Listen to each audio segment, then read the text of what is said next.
समीना पाशा साहब, आप प्रोमिनेंट साथी हैं और आप सारे मामलात को बड़े करीब से जानती हैं। एंकर इमरान रियाज खान किसके पास है इस वक्त? अगर आप चाहते हैं कि मैं भी उन्हीं के पास चली जाऊं तो मैं आपको बता देती हूँ कि एंकर इमरान रियाज कहाँ है। लेकिन हमने कभी ऐसे देखा नहीं है कि पुलिस इस तरह बेबस हो, पुलिस का जो हेड है वो ऐसे बेबस हो, अदालत ऐसे बेबस हो। हमारी जो खुफिया एजेंसीज हैं वो नंबर वन है इस वक्त पाकिस्तान की जो खुफिया एजेंसीज हैं वर्ल्ड में।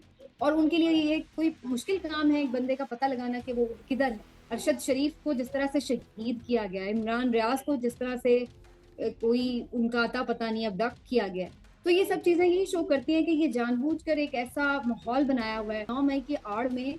एक बाकायदा हाथ लग गया है, एक बहाना कि जिसको चाहो जैसे मर्जी उठा लो और उसको शरपसंदों की लिस्ट में डाल दो और फिर उसके साथ जो चाहे सलूक कर लो। हर जगह ही तकद्दुस वाली है, जो आपकी फौजी तनसीबात हो, चाहे सुप्रीम कोर्ट हो, पार्लियामेंट है, तमाम कौमी इदारे हमारे लिए बहुत ज्यादा काबिल एहतराम है। लेकिन उतना ही काबिल एहतराम एक आम शहरी का घर भी है। उसका भी कोई हुकूक है। आप ये नहीं है कि जब मर्जी आधी रात को फलांग कर दीवारें आ जाएं और आप कहें कि जी इसके घर की कोई औकात नहीं है, भाई हमारे घरों की औकात है। तो ख्वाजा आसिफ की बात कर रहे थे, ये वही साहब हैं जिनका ऑन रिकॉर्ड टीवी पे जो है स्टेटमेंट था कि इसी तरह से ये जावेद लतीफ साहब हो, परवेज रशीद साहब ने जितना कुछ कहा हुआ है ख्वाजा पाकिस्तान के लिए।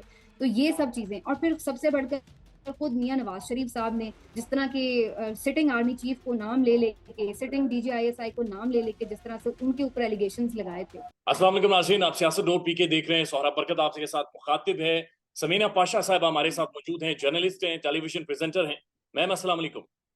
वालेकुम अस्सलाम जी, thank you so much Saurabh, आपने आज इनवाइट किया। एक वीडियो आपकी सर्कुलेट कर रही है जहां पर आप ये कह रही हैं कि मुझे अब सहाफत करते हुए डर लगता है और मुझे ये डर है कि पता नहीं मैं प्रोग्राम करके अपने घर जाऊंगी भी या ना जाऊंगी। ये आप किस फ्रेम ऑफ माइंड में? देखिए ये सौराब, ये वही फ्रेम ऑफ माइंड है जिसमें मेरा ख्याल है शायद कहीं ना कहीं बैक ऑफ द माइंड आप भी इसी फ्रेम ऑफ माइंड में हो, शायद मेरी तरह, आप तरह और बहुत सारे जर्नलिस्ट भी हो। क्योंकि इस वक्त एक माहौल तो ये है कि जिसमें हम लोगों को ये कहीं ना कहीं खौफ है बैक ऑफ द माइंड कि अगर हमारी कोई बात किसी को नागवार गुजर गई तो हमें कोई भी कॉन्सिक्वेंसेस भुगतने पड़ सकते हैं। तो ये उसी कॉन्टेक्स्ट में मैंने बात की थी। मैंने बाद में उस पर क्लियर भी किया था कि ऐसा नहीं है कि मुझे कोई डायरेक्टली या इनडायरेक्टली कोई थ्रेट्स मिले हों या कोई किसी किस्म का कोई मैसेज मिला हो। लेकिन ये खुद से मुझे ऐसा एक फील जरूर होता है कि जब मुझे आसपास के सब लोग ये समझाते हैं कि भाई आप आजकल हालात ऐसे हैं, जरा खामोश ही रहें, जरा बात कम करें, जरा इस तरह। तो वो चीज आपको ऑटोमेटिकली कहीं ना कहीं ये रियलाइज करवाती है कि आप किसी ऐसे दौर में हैं कि जहां पर आप खुल के बात नहीं कर सकते, कहीं ना कहीं खौफ के पैरे हैं आपके माइंड के ऊपर। और ये खौफ आपको क्या महसूस होता है? ये खौफ एक बाकायदा स्ट्रेटेजी के जरिए, एक थिंक टैंक के जरिए पाकिस्तान में ऐसे हालात बनाए गए ताकि लोग खौफ में जिए और बात ना करें। डेफिनेटली इससे पहले 15 साल हो गए हम लोगों को यहाँ पर सहाफत करते हुए। और मुख्तलिफ चैनल्स में काम किया, मुख्तलिफ शहरों में भी काम किया, लेकिन और मुख्तलिफ गवर्नमेंट्स के अंडर काम किया। बहुत से हमने टाइम देखे हैं, मुशर्रफ का भी दौर देखा है, पीपल्स पार्टी, पीएमएलएन, मुख्तलिफ हुकूमतें देखी, पीटीआई की भी देखी। और हमेशा ही आपको पता है कि जो जर्नलिज्म के ऊपर हालात रहे हैं, कभी भी आइडियल सिनेरियो तो नहीं रहा, लेकिन बहरहाल फिर भी आप इस तरह की सिचुएशन को उसके साथ कभी भी कंपेयर नहीं कर सकते हैं जो इस वक्त की सिचुएशन। तो मुझे पर्सनली फील होता है कि इस वक्त काफी ज्यादा एक जानबूझकर ऐसा माहौल बनाया जा रहा है कि कोई बहुत ज्यादा बात ना हो सके, और जो बात करे उसके जहन में ये खौफ हो कि अगर वो बात करे तो उसके साथ कुछ भी हो सकता है। और उसके लिए एक दो लोगों को एग्जाम्पल भी बनाया। अरशद शरीफ को जिस तरह से शहीद किया गया है, इमरान रियाज को जिस तरह से कोई उनका अता पता नहीं अबडक्ट किया गया है। तो ये सब चीजें किस लिए है फिर? अगर ऐसी बात नहीं है, टेरर नहीं फैलाना है, तो फिर ये सब करने की क्या जरूरत है? और फिर बहुत सारे ऐसे लोग हैं, आपको भी मालूम है, मुझे भी मालूम है, जिनको कभी ऑफ एयर कर दिया जाता है, कभी उनको किसी और तरह से कोई मैसेज मिलते हैं। तो ये सब चीजें यही शो करती हैं कि ये जानबूझकर एक ऐसा माहौल बनाया हुआ है। ये सिर्फ जर्नलिस्ट के लिए नहीं है, जनरली भी आप देख लें, स्पेसिफिकली जो सोशल मीडिया एक्टिविस्ट हैं उनको भी ये चीजें फेस करनी पड़ी हैं, जो पॉलिटिकल एक्टिविस्ट हैं, पॉलिटिकल वर्कर्स हैं, स्पेशली स्पेसिफिक पार्टी के, उनको भी ज्यादा टारगेट किया जा रहा है। तो ये एक है इस वक्त, इसको तो मेरा ख्याल है कोई भी डिनाई नहीं कर सकता। 9 मई के जो वाकयात हुए वो तो थे ही अफसोसनाक, लेकिन आपको क्या महसूस हो रहा है कि सिर्फ एक तरफ की तस्वीर सामने रखते हुए एक क्रैकडाउन पूरे मुल्क में जारी है? जबकि इमरान खान भी एक कमीशन की बातचीत कर रहे हैं। तो आपको आपको महसूस हो रहा है कि 9 मई के बाद चीजें ठीक तरीके से चल रही हैं या फिर मकसद ही था कि एक इस तरह का माहौल बना दिया जाए? एग्जैक्टली मैंने अपने वीलॉग में भी यही बात की हुई है। 9 मई एक बिल्कुल अनफॉर्चुनेट किस्म का इंसिडेंट है, और उसको मेरा ख्याल है कोई भी मुहिब वतन पाकिस्तानी डिफेंड नहीं कर सकता, उसको हर कोई कंडेम नहीं करेगा। कोई भी अपना मुल्क हो, उसकी कोई भी इमलाक हो, सिर्फ फौजी तनसीबात ही नहीं, कोई भी सरकारी इमलाक हो, कोई उसका एक दरख्त क्यों ना हो, मेरे लिए तो वो भी बड़ा अजीज है, क्योंकि वो मेरा मुल्क है। तो अगर उसको कोई नुकसान पहुंचाता है तो उसके ऊपर कभी भी कोई भी उसकी कोई जस्टिफिकेशन नहीं दे सकता। लेकिन इसका मतलब ये नहीं है कि उसकी आड़ में बाकी लोगों को ये मौका मिल जाए कि वो उसकी आड़ में जिसको चाहे जैसे मर्जी ट्रीट करते फिरें, और फिर बाकी सबके कोई हुकूक ही ना रह जाए। ये गलत है। इस चीज के ऊपर मैं उस वक्त भी आवाज उठा रही थी, अभी भी मेरा यही कहना है कि ठीक है, जिसने 9 मई में किया है, आपके पास अगर सबूत हैं, प्रूफ हैं, जो भी है, उसको आप पकड़ें, उसको सजा भी दें। लेकिन उसकी आड़ में बहुत सारे ऐसे, आपको मालूम है, कुछ ऐसे देहात हैं, कुछ कस्बे हैं, कुछ छोटे छोटे मोहल्ले हैं जहां पर कोई प्रोटेस्ट हुआ भी नहीं था 9 मई को, वहां पर शायद कोई उस तरह की हसास सी बात भी नहीं, लेकिन उनके भी पीछे पड़े हुए लोग, वहां से भी इतनी मैसिव किस्म की खबरें आ रही हैं कि जी गिरफ्तारियां हो रही हैं और ये सब। तो बजाहिर ऐसा लग रहा है कि 9 मई की आड़ में एक बाकायदा हाथ लग गया है, एक बहाना कि जिसको चाहो जैसे मर्जी उठा लो और उसको शरपसंदों की लिस्ट में डाल दो और फिर उसके साथ जो चाहे सलूक कर लो। यानी मैं ये इस बात की बिल्कुल कायल हूं कि हर जगह ही तकद्दुस वाली है, जो आपकी फौजी तनसीबात हो, चाहे सुप्रीम कोर्ट हो, पार्लियामेंट है, तमाम कौमी इदारे हमारे लिए बहुत ज्यादा काबिल एहतराम। लेकिन उतना ही काबिल एहतराम एक आम शहरी का घर भी है, उसके लिए उसकी चादर और चार दीवारी भी उतनी ही काबिल एहतराम है। उसका भी कोई हुकूक है। आप ये नहीं है कि जब मर्जी आधी रात को फलांग कर दीवारें आ जाएं और आप कहें कि जी इसके घर की कोई औकात नहीं है, भाई हमारे घरों की औकात है। तो ये नहीं है। आईने पाकिस्तान के तहत शहरियों के भी हुकूक हैं। और इसी तरह से अगर कोई शख्स कोई जुर्म का इर्तिकाब करता है तो उसको कैसे प्रोसेस को उसके खिलाफ चलाना है, उसका भी पूरा प्रोसीजर है। लेकिन उसमें ये नहीं है कि जिस जो हाथ लगे उसको पकड़। लेकिन इससे जो ये उसके बाद हुआ है, 9 मई के बाद हुआ है, एक यकतरफा तरीके से जिस तरह से टारगेट किया गया है, और उसके ऊपर हमें पूरी एक कैंपेन नजर आती है मीडिया पर, सोशल मीडिया पर, तो उसकी वजह से बहुत से क्वेश्चंस उठते हैं, और वो क्वेश्चंस डिमांड करते हैं कि एक फेयर इंक्वायरी होनी चाहिए ताकि पता चले कि एग्जैक्टली ये हुआ। समीना पाशा साहब, आप प्रोमिनेंट साथी हैं और आप सारे मामलात को बड़े करीब से जानती हैं। एंकर इमरान रियाज खान किसके पास है इस अगर आप चाहते हैं कि मैं भी उन्हीं के पास चली जाऊं तो मैं आपको बता देती हूँ कि एंकर इमरान राज कहाँ है। यानी इसका मतलब आपको पता है? मुझे तो पता नहीं है, लेकिन मैं वैसे एक बात कह रही हूँ, क्योंकि ऑनेस्टली तो होना यही चाहिए कि ऐसी कोई सिचुएशन ही नहीं होनी चाहिए कि किसी को ये पता हो कि कोई कहाँ है और कहीं कोई गुम हुआ है। लेकिन हमने कभी ऐसे देखा नहीं है कि पुलिस इस तरह बेबस हो, पुलिस का जो हेड है वो ऐसे बेबस हो, अदालत ऐसे बेबस हो। हमारी जो खुफिया एजेंसीज हैं वो नंबर 1 है इस वक्त पाकिस्तान की, जो खुफिया एजेंसीज हैं वर्ल्ड में, और उनके लिए ये कोई मुश्किल काम है एक बंदे का पता लगाना कि वो किधर है। तो मेरा ख्याल है कि एक शहरी के तौर पर उनका ये हक है कि वो, उनको अगर उन्होंने कोई जुर्म किया, कुछ उनके अगेंस्ट है, तो उनको एक प्रॉपर जो तरीका है उसके थ्रू उन्हें कोर्ट में पेश किया जाए। लेकिन इस तरह से अबडक्शन जो है, ये जाहिर सी बात है बड़ी तकलीफ दे सूरत हाल है, और ये कोई पहला मौका नहीं है कि हमने ये देखा है, इससे पहले भी हम देख चुके हैं। पहले भी बहुत सारे सहाफी हैं, उनको ऐसे ही उठा लिया जाता है, और इस दफा भी, लेकिन इस दफा कुछ ज्यादा ही लंबा हो गया, और जिस माहौल में उठाया गया है वो भी बहुत ज्यादा क्वेश्चन करने के लिए एक माहौल आपका जो बना दिया गया है कि जिसमें आप क्वेश्चन तक नहीं रेज उस तरह से कर पा रहे, आवाज तक नहीं उठाई जा रही। तो ये है। लेकिन बहरहाल अल्लाह ताला उनको हिफ्ज़ व अमान में मैं रखे। देख रहा अब तो था खबर आ रही है थोड़ी बहुत। इस वक्त भी डिफेंस मिनिस्टर ख्वाजा आसिफ साहब तकरीर कर रहे हैं कौमी असम्बली में, और इस वक्त भी हुकूमत के लोग बहुत सारे इदारों के हवाले से बातचीत कर रहे हैं। ये वही लोग हैं जो पार्लियामेंट के अंदर कौमी असम्बलीज में खड़े होकर ना सिर्फ इदारों पर तनकीद करते थे, बल्कि उन्हें उनकी उनकी नाकामियों के किस्से हम सबको सुनाया करते थे। और आज ये सड़कों के ऊपर मौजूद है। हम देख रहे हैं कि हमारे जो इदारों के साथ यकजहती के लिए लोग निकल रहे हैं वो क्रिमिनल्स हैं। वो इस माशरे के अंदर वो उन लोगों को जराइम पेशा लोग बहुत सारों को समझा जाता है।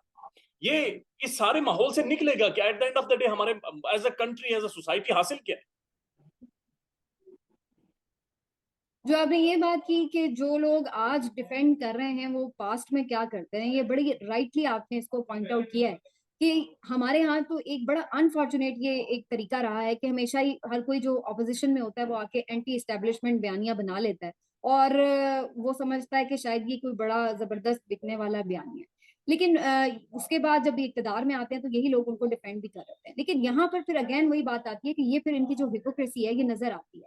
अब आप ख्वाजा आसिफ की बात कर रहे थे, ये वही साहब हैं जिनका ऑन रिकॉर्ड टीवी पे जो है स्टेटमेंट था कि जी आपने 65 हारा 71 हारा, आप हड्डियों से गोश्त नोच के खा गए हैं।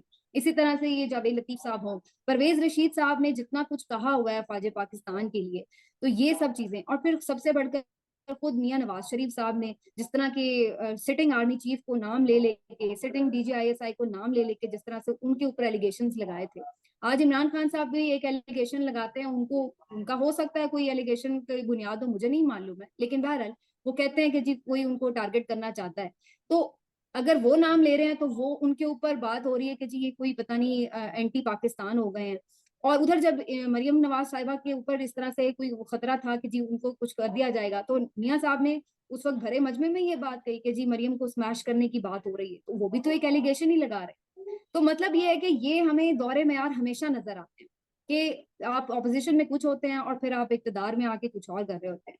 लेकिन अब मेरा जो आपने दूसरी बात की कि ये जो सारा सिचुएशन चलेगी कब तक, तो जाहिर है ये इतनी लॉलेसनेस बहुत ज्यादा देर तो नहीं सस्टेन कर सकती, ऐसा पॉसिबल नहीं है, नेचरली ऐसा पॉसिबल नहीं है। कहीं ना कहीं आपको कहीं ना कहीं एक एंड तो करना होता है।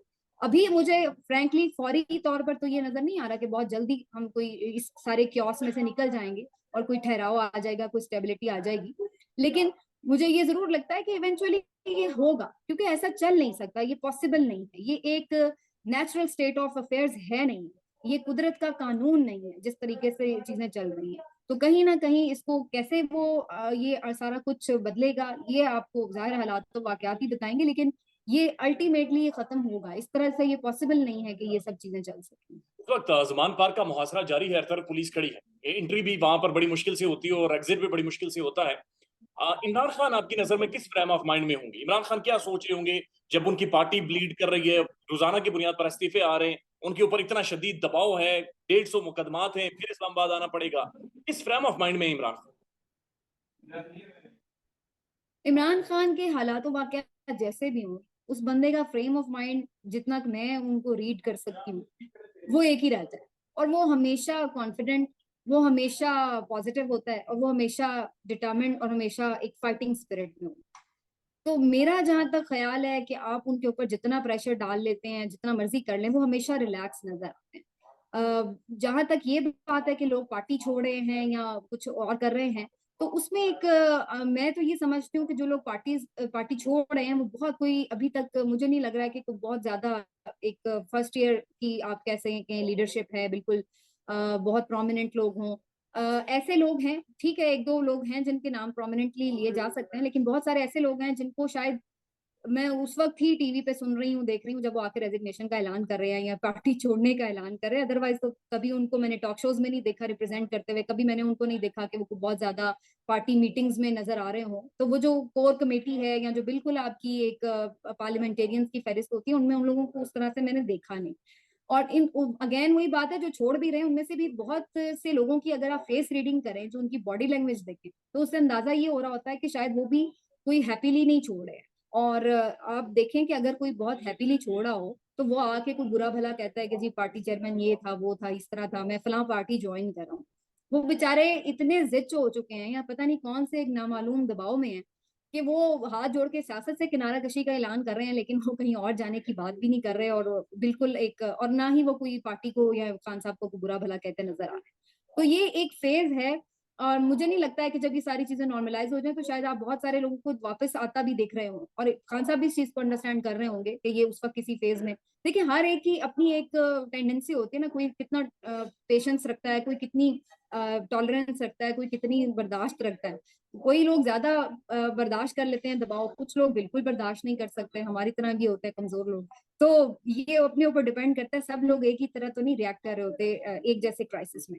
तो मेरा ख्याल है कि बहुत सारे लोगों को अगर जेन्युइनली कोई किसी प्रेशर में वो छोड़ रहे होंगे तो वो जाहिर है दोबारा भी आ सकते हैं, और अगर वो जेन्युइनली छोड़ना चाहते हैं तो वो उनकी अपनी चॉइस है, लेकिन उससे पार्टी को कोई फर्क नहीं पड़ता, उससे इमरान खान साहब की मकबूलियत को कोई फर्क नहीं पड़ता। सर्टेनली ये हमें हिस्ट्री भी बताती है कि आपने बहुत सारी देखा है कि पार्टीज के ग्रुप भी बने, उनको डिवाइड भी किया, बहुत सारे लोग छोड़ के भी गए, लेकिन उसके बाद भी उससे कोई पार्टीज को कभी फर्क नहीं पड़ा, जो ओरिजिनल पार्टी होती है। और जिस तरह की हमारी एक शख्सी सियासत है यहाँ पर, जिसमें बेसिकली पार्टी लीडर ही जो है उसी के गिर्द घूम रही होती है सारी पार्टी, तो अगर आप उस वो जब तक वहां पर है तो वही असल पार्टी कहलाती है, भले आप उसके जितने मर्जी ग्रुप्स बना लें, उसकी जेली तंजीमें बना लें, कुछ भी बना लें, तो वो पीटीआई इमरान खान है और इमरान खान पीटीआई है। आखिरी आखिरी सवाल का जवाब राय मेहरबानी दे दें। मैं देख रहा था आपने अपने प्रोग्राम्स में भी अपने लिए 2-3 दफा कमजोर का लफ्ज इस्तेमाल किया है, लेकिन जब आप आकर बातचीत करती हैं और जितना खुलकर आप बोलती हैं, इतना खुलकर कोई कमजोर बंदा बातचीत नहीं कर सकता। बतौर खातून फीमेल जर्नलिस्ट आप थ्रेट महसूस करती हैं इस टाइम? थ्रेट, मैं एग्जैक्टली वही बात कर रही हूँ ना कि वो आप हर कोई महसूस कर रहा है और मैं भी महसूस कर रही हूँ। पहले मैंने उसमें वीलॉग में भी ये बात की थी कि कभी मैं बात करती थी तो मुझे कोई कहता भी था कि भी थोड़ा सा आप एहतियात करें या इस तरह कोई इशू ना बने, तो मैं हमेशा यही कहती थी कि फीमेल एंकर्स को, फीमेल होस्ट को, फीमेल जर्नलिस्ट को, फीमेल पॉलिटिकल एक्टिविस्ट को, हमारे यहाँ एक रिवायत है, बहरहाल कुछ ना कुछ एज उन्हें मिल जाता है। इस तरह की हमने चीजें नहीं देखी होती। लेकिन अभी आपने देखा कि जो इस्लामाबाद से एक सहाफी हैं अनम शेख, उनको भी अरेस्ट कर लिया गया। तब तो खैर उन्हें रिलीज कर दिया गया लेकिन इसी तरह से जो बाकी पॉलिटिकल पार्टी पीटीआई की बहुत सारी एक्टिविस्ट और बहुत सारे जो लीडर्स हैं, फीमेल लीडर्स हैं, उनको भी अरेस्ट किया गया। तो उसके बाद फिर आप ये सोच नहीं सकते कि मैं कोई बहुत दूर हूँ। फिर आप ये सोच सकते हैं कि फिर इसका मतलब है कि अगर मेरी भी कोई बात नापसंद आ जाए किसी को, तो वो आप भी कहीं फिर इतने दूर नहीं है, आपकी भी बारी आ सकती है। तो मैं इसलिए, ये बात आपकी सही है कि बैक ऑफ द माइंड कहीं ना कहीं आपकी ये बात होती है। लेकिन मैं ये समझती हूँ कि अपनी सी कोशिश जरूर करनी चाहिए कि जितनी आप कह सके बात कर सके। देखिए, अगर हम सब बिल्कुल ही खामोश होकर बैठ जाएंगे, अगर बिल्कुल ही सब कोई बात ही ना करे, तो फिर इसका मतलब तो ये हुआ कि हमने उस जो कुछ भी हो रहा है उस पर आंखें बंद कर ली। तो सहाफी का काम तो ये है नहीं, फिर तो हम सहाफत तो इसका मतलब कर ही नहीं रहे हैं कि हम बिल्कुल ही आंखें बंद कर। तो हम जितना सस्टेन कर सकते हैं प्रेशर, कम से कम उतनी आवाज तो जरूर उठानी चाहिए। बहुत शुक्रिया समीना पाशा साहबा, बहुत बहुत शुक्रिया आपका। Thank you.